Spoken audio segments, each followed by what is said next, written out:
What kind of life awaits someone after they're deported, and how challenging is a transition to a new country? I'm joined by Maria Pena. She's a Washington correspondent for the leading Spanish language daily newspaper in the United States. And Maria, both of those very good questions. And I think a lot of people here in this country see this issue one way, but we don't see what happens to these people when they go to Mexico. And there's so many hardships here in the United States. They end up being sent to Mexico, and now you kind of get a glimpse at some of the hardships they deal with there. Talk to me a little bit about this. Well, you know, it's a tough situation. I mean, first of all, you have to remind your viewers that the reason we're in this mess now is that Congress has failed to pass comprehensive immigration reform. You know, most of the 11 million undocumented workers in the U.S. are of Mexican origin. You also have Central Americans and South Americans, but the vast majority continues to be Mexicans. And so what happened is that between 2005 and 2010, you have some 1.4 million Mexicans that have been deported, including 300,000 U.S.-born children. So you can imagine the difficulty they have. You know, they're leaving friends and family behind. They probably don't speak Spanish or are barely bilingual. They don't know the system. They don't know how to maneuver around in Mexico. So, you know, besides the legal issues that they may confront, like Frank was mentioning in the report, there's also the issue of integration. How do they become part of a society that they've never known, especially for the children? And then by the same token, you have the other problem that eventually, because some of these are U.S.-born children, they'll eventually come back to the U.S., and then you have the reverse problem. They're going to have to reintegrate to American society. They may come back with limited English and, you know, not adjusting well to that. You know, it's been said a lot that children are resilient, but there's also a high price to pay for keeping families separated for so long. And so, of course, when you talk to advocacy groups here in the States, they all tell you the solution is a comprehensive immigration reform. And depending on what happens in November here, who knows if that may ever become a reality.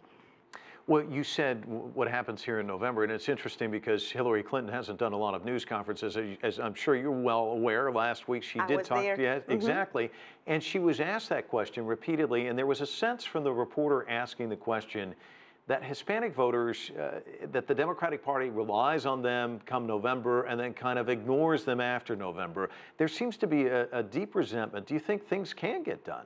Well, the thing is, that's the million-dollar question, because the thing is this, and Democrats don't like to be reminded of this. When they held majorities in both houses of both chambers of Congress, 2009, 2010, they did have a chance to pass immigration reform. You know, Barack Obama was already in the White House. And what happened there was a confluence of different factors. You know, Obamacare became a top priority. The economic recovery plan became priority. So immigration got pushed back to the back burner. Here we are again with Clinton again promising, just like Obama did, an immigration reform package. But now they're saying it will get done if Latinos vote for a democratically controlled Congress. That's a lot of ifs right there. So the question remains, can Latinos trust Hillary Clinton to fulfill the promise, which will rely on whether or not Democrats control Congress again? Their aim is to take back the Senate, which they may have a chance of doing, and lowering the Republican majority in the House. And the theory goes that the Republicans will be pressured into sitting at the table and negotiating a new reform bill.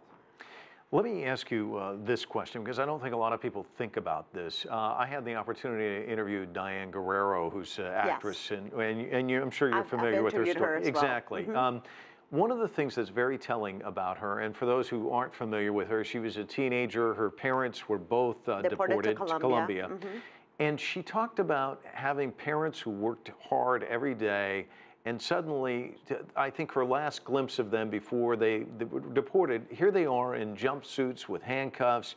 It's got to be very difficult for family members to suddenly see somebody who's been, contributing to society as a criminal. Talk to me about just the psychological aspect about this, because I don't think people... It is huge, and it's very upsetting to the Hispanic community, Hispanic voters here in the U.S.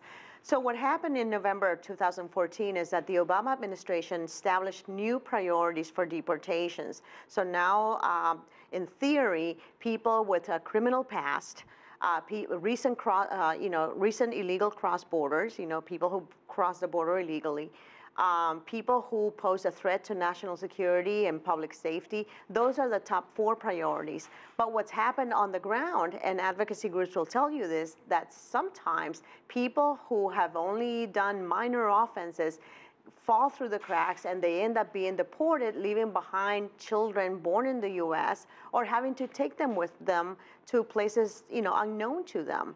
So while in theory the Obama administration has set new priorities, in reality you have raids going on, you have kids being picked up on their way to school as they're walking to a bus stop. That's very upsetting. So it goes back to the question of, can we trust the government to do what they're promising to do for us, to protect people who are, abiding by the law, they're paying taxes, they're becoming part of our communities, and their only quote-unquote crime is to have crossed the border illegally in search of a better life here. So those are tough issues for the Hispanic community here.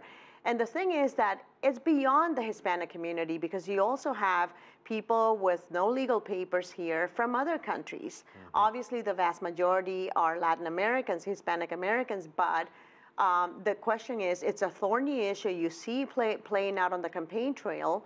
And then one thing they know for sure is that Trump is definitely not their answer, not the solution for them. But the question again is, can this finally be done next year? We'll have to see. Maria, thanks so much for your insights. Thank you. Appreciate it.